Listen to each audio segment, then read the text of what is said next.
இன்னைக்கு நம்ம என்ன பார்க்க போறோம்னா தமிழ் எழுத்துக்களை எப்படி பிரிக்கணும் அப்படின்றத நம்ம பார்க்க போறோம். நிறைய குழந்தைங்க இங்கிலீஷ் ஈஸியா படிச்சிருவாங்க பிரிச்சு. ஆனா தமிழை பிரிக்கும் போது தமிழை படிக்கணும்னா அவங்களுக்கு ரொம்ப ரொம்ப கஷ்டமான விஷயமா இருக்கு. அதனால அவங்களுக்கு பிடிச்ச மாதிரி இப்ப குறிலையும் நெடிலையும் ஒரு கார்ட்டூன் கேரக்டரோட லிங்க் பண்ணி நம்ம பிரிச்சு படிக்க போறோம். எப்படி படிக்கிறதுன்னு அப்படின்றது நான் இப்ப சொல்றேன். இப்ப தமிழ்ல குறில் நெடில் ஒற்றெழுத்துக்கள் இது மூணுமே தெரிஞ்சா மட்டும்தான் தமிழ் வார்த்தைகளை நம்மளால பிரிக்க முடியும். பிரிக்க போறோம். நல்லா ஞாபகம் வச்சுக்கோங்க. குறில்ன்றது பத்லுன்ற கேரக்டர். ஏன்னா அவன் ஒல்லியா இருக்கிறதுனால, குறில் சவுண்டு ரொம்ப கம்மியா இருக்கிறதுனால அந்த பத்லு கேரக்டரோட கம்பேர் பண்றோம். நெடில்ன்றது மோட்டோட கம்பேர் பண்றோம். நெடில்னா நீண்ட ஓசையுடைய ஒரு எழுத்து. அதனால மோட்டு குண்டா இருக்கான் இல்லையா, அதனால அவனோட நம்ம இப்ப அவன் கம்பேர் பண்றோம். ஒற்றெழுத்துக்கள் குழந்தைங்களோட, அதாவது இந்த மோட்டுவும் பத்லும் குழந்தைங்களுக்கு ரொம்ப பிடிக்கும். அதாவது குறில் நெடில் எது அதுக்கு பக்கத்துல ஒற்றெழுத்துக்கள் வந்தா கண்டிப்பா அந்த ஒற்றெழுத்துக்களை சேர்த்துதான் நம்ம வார்த்தையை பிரிக்கணும். அதனாலதான் அந்த ஒற்றெழுத்துக்கள் குழந்தையோட நம்ம கனெக்ட் பண்ணி நம்ம படிக்கிறோம்.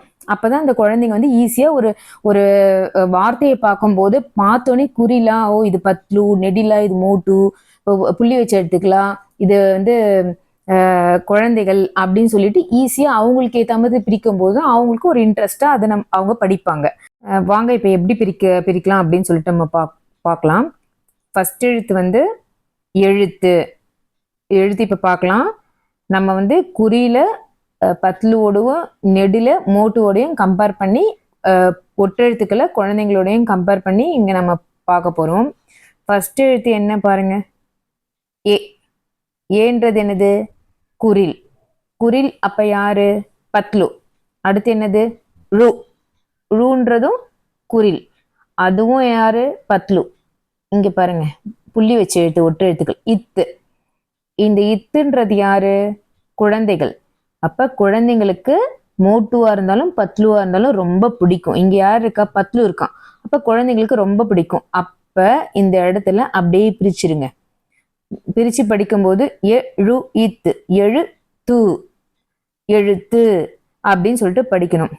அடுத்த லெட்டர் பாருங்க. இங்க ஃபர்ஸ்ட் லெட்டர் என்ன இருக்கு? தீ. தீன்றது என்னது? நெடில். நெடில் யாரோட நம்ம கம்பேர் பண்றோம்? மோட்டுவோட கம்பேர் பண்றோம். ஃபர்ஸ்ட் லெட்டர் யாரு? தீ, மோட்டு. செகண்ட் பா. பான்றது யாரு? அதுவும் மோட்டு.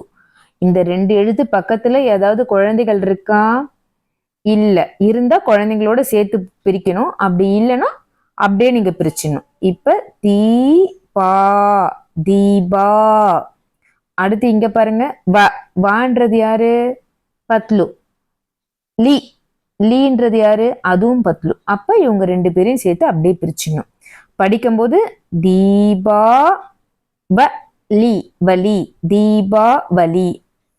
அதுக்கப்புறம் கீழே இன்னொரு வார்த்தையை பாருங்க, பூ. பூன்றது யாரு? குறில். குறில்ன்றது யாருன்னு சொல்லியிருக்கேன்? பத்லு. பக்கத்துல யாரு இருக்கா பாருங்க? குழந்தை. குழந்தைகள் இருந்தா என்ன பண்ணணும்? அப்படியே பிரிச்சிடணும். ஏன்னா குழந்தைங்களுக்கு மோட்டு பத்லு ரொம்ப பிடிக்கும். அதே மாதிரி தா, நெடில். பக்கத்துல டை, அதுவும் நெடில். அதுக்கப்புறம் குழந்தைகள் இருக்கா? இல்ல. அதனால அப்படியே பிரிச்சிடணும். குழந்தைகள் இருந்தா குழந்தைகளோட சேர்த்து பிரிக்கணும். அப்ப படிக்கும்போது பு இட் புத் தா டை, தாடை. எப்படி ஈஸியா படிக்கணும், எப்படி ஈஸியா பிரிச்சோன்னு எப்படி ஈஸியா படிக்க வருதுன்னு அப்படின்னு பாருங்க. சரிங்களா? இப்ப நீங்க இது மாதிரி சொல்லி கொடுத்துட்டா குழந்தைங்க ஒரு தமிழ் எழுத்து எங்க பார்த்தாலும் அவங்களுக்கு இப்ப குறில் எழுத்தா அது அவங்களுக்கு என்னன்னு தோணும்?